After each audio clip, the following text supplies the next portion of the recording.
Hoje a liturgia, de modo muito especial, neste segundo domingo depois da Epifania, continua ainda a mostrar ao nosso coração a manifestação da glória de Deus por meio da encarnação que se realizou em nosso Senhor Jesus Cristo.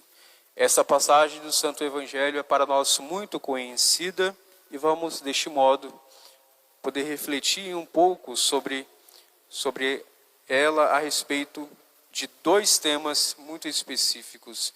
Nós olhamos para este texto e percebemos duas palavras importantes para a nossa consideração.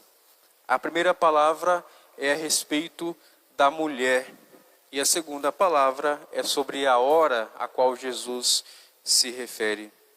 Estamos diante do primeiro milagre de nosso Senhor, e não apenas um mero milagre, mas um sinal evidente de que Ele era propriamente Deus entre nós. Diferente dos outros evangelhos, o evangelho de São João, ele nunca usa a palavra milagre, mas ele vai usar a palavra sinal para indicar para nós que Jesus é de fato Deus entre nós.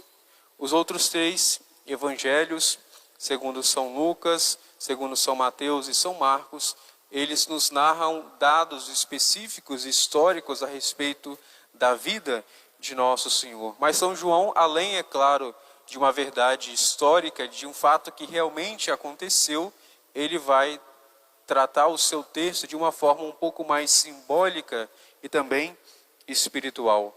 Nós escutamos que Nossa Senhora, Jesus e os discípulos foram convidados para participar da alegria dos esposos, o drama que se segue quando o vinho começa a acabar. E nós percebemos a intercessão e a intervenção de Nossa Senhora. Nós também percebemos o trabalho daquelas pessoas que o servem, e nós encontramos também o assombro do mestre Sala, que tinha provado aquela água que se tinha transformada em vinho.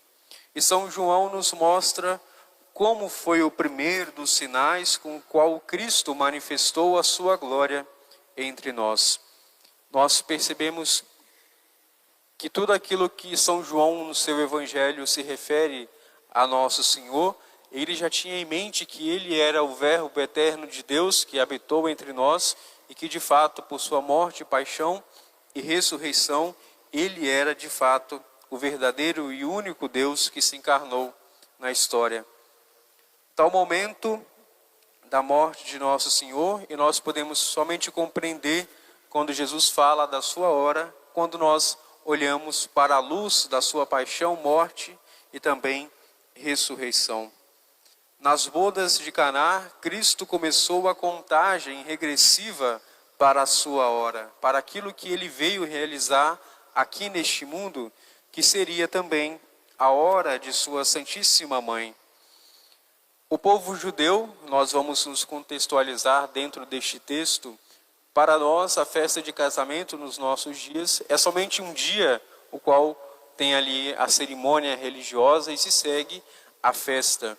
Mas no povo judeu e também naqueles povos que estavam ali próximos a Jerusalém, eles passavam 7 dias festejando a celebração daquele noivado, daquele matrimônio.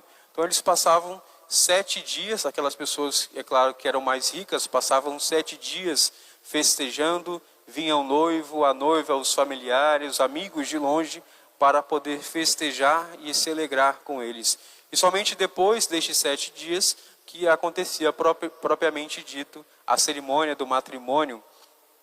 As pessoas mais pobres daquela época também festejavam em apenas 2 dias, mas para nós percebemos que para realizar uma festa gera muitos gastos, muitos trabalhos e também um envolvimento tão grande.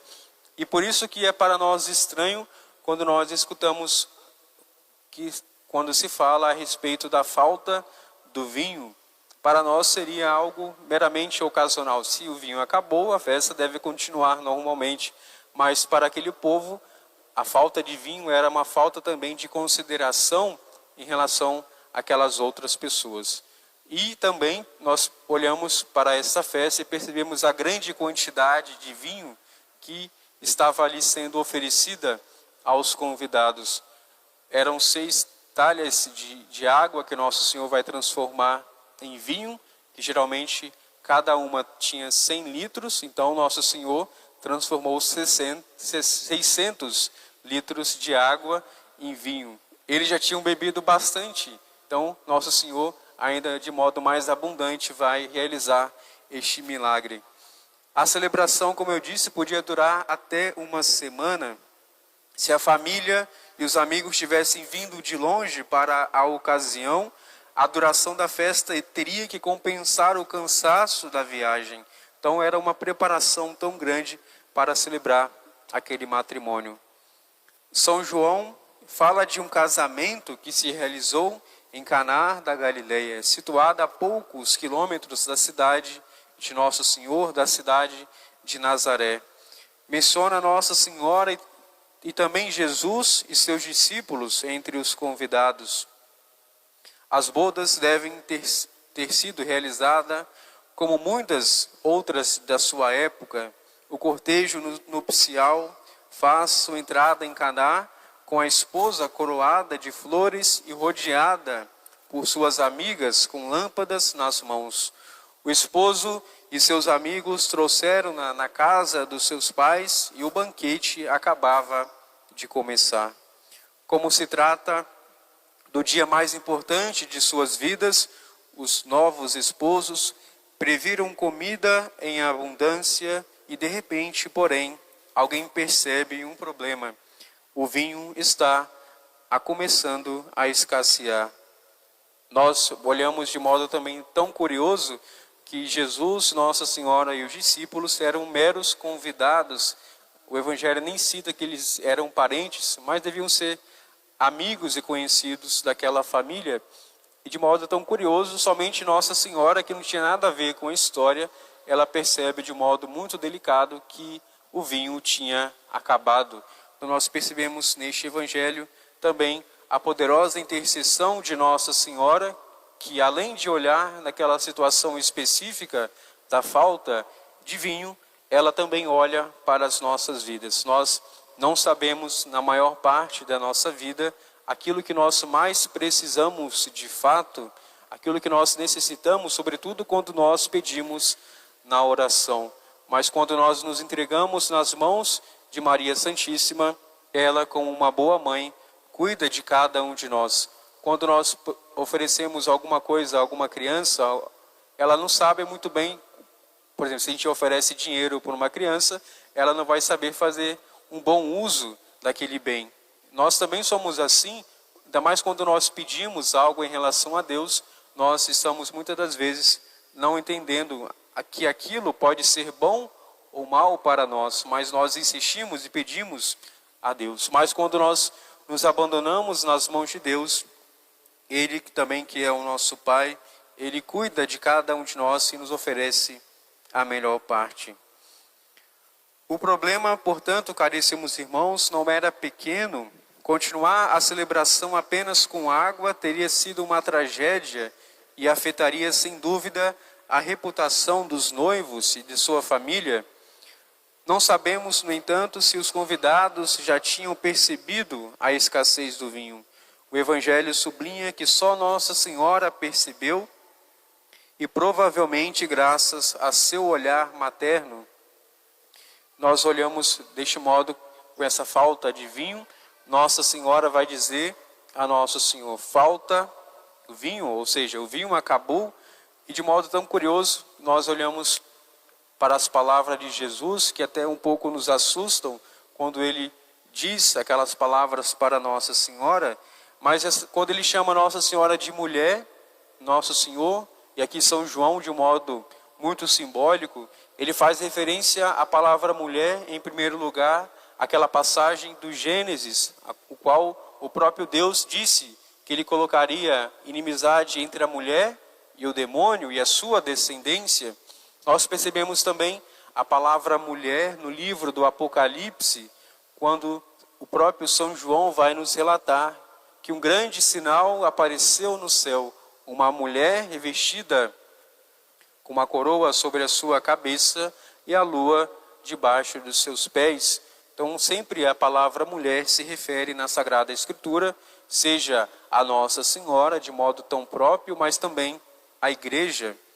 E, sobretudo, nós contemplamos a palavra mulher também no Evangelho de São João, quando do alto da cruz, Jesus vai dizer para São João: eis aí a tua mãe, e vai dizer, é claro, para a mulher: mulher, eis aí o teu filho, e coloca de um modo tão curioso o paralelo entre aquela mulher que estava sendo referida lá no livro do Gênesis, a antiga Eva, e Nossa Senhora, deste modo, é a verdadeira Eva. E de modo também curioso e simbólico, São João, ao construir essa narração a respeito deste primeiro sinal de Jesus, desde o seu primeiro capítulo do seu Evangelho de São João, nós percebemos que ele vai construindo uma sequência dos fatos da narração de modo diferente daquilo que acontece na Sagrada Escritura. Nós estamos de modo tão habitual a escutar o último Evangelho da missa, onde São João vai narrar sobre o princípio. Ali nós percebemos que ele afirma que Jesus era de fato o Verbo eterno de Deus e que ele estava junto de Deus. E nos capítulos seguintes, e este evangelho aqui é o evangelho que está no seu segundo capítulo, nós podemos contar alguns dias até chegar esse dia específico. E esse dia que acontece as bodas de Caná, este casamento, é justamente o sexto dia, e de modo curioso, nós podemos contemplar também que lá no livro do Gênesis, no sexto dia, Deus criou o homem e a mulher. E São João constrói o seu evangelho pensando justamente sobre este aspecto. O próprio Deus veio restaurar o verdadeiro matrimônio entre a humanidade. Jesus é a união, é o amor que veio dar a cada um de nós a abundância das graças e dons divinos, e ele veio restaurar, em primeiro lugar, o matrimônio, veio restaurar a nossa união das nossas almas com o nosso Deus. E vemos, deste modo, caríssimos irmãos, uma referência direta também.